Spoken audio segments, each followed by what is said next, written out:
السلام علیکم ورحمۃ اللہ وبرکاتہ۔ ناظرین کرام، بابا رام دیو کی جانب سے ایک متنازع بیان آیا ہے اور ویڈیو کے کیپشن میں کہا گیا ہے کہ سافٹ ڈرنکس اور شربت جہاد کے نام پر فروخت کیے جانے والے ٹوائلٹ کلینر کے زہر سے اپنے خاندان اور معصوم بچوں کو بچائے۔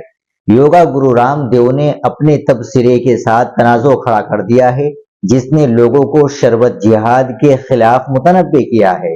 لو جہاد اور ووٹ جہاد کے متوازی ہے۔ پتنجلی پروڈکٹس کے آفیشیل فیس بک پیج پر شیئر کی گئی ایک ویڈیو میں رام دیو نے ایک مقبول سافٹ ڈرنک برانڈ پر تنقید کی اور الزام لگایا کہ وہ مساجد کی تعمیر کے لیے فنڈز کا استعمال کر رہا ہے۔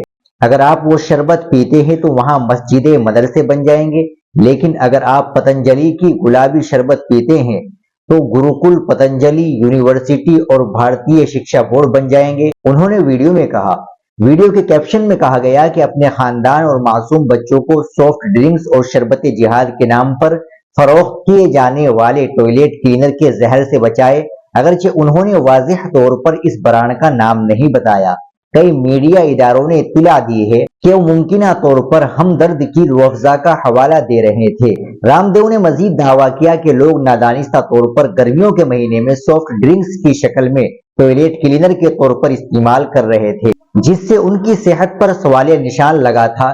کئی صارفین نے پتنجلی کی مصنوعات کو جعلی قرار دیا۔ ایک صارف نے لکھا، جعلی ان پڑھ بابا آپ کو بیوقوف بنائیں گے، ہوشیار رہے، اس کی مصنوعات کا کوئی فوڈ اسٹینڈرڈ نہیں ہے۔ اپنی مصنوعات کو مذہب کی بنیاد پر نہیں، معیار کے معیار پر بیچے۔ ناظرین کرام، آپ اس کے تعلق سے کیا کہیں گے، کیا کمنٹ کریں گے؟ کمنٹ باکس میں ضرور بتائیں۔ ویڈیو کو لائک اور شیئر ضرور کریں، چینل کو بھی سبسکرائب کر لیں۔ ملتے ہیں انشاءاللہ اگلی ویڈیو کے ساتھ۔ السلام علیکم ورحمۃ اللہ وبرکاتہ۔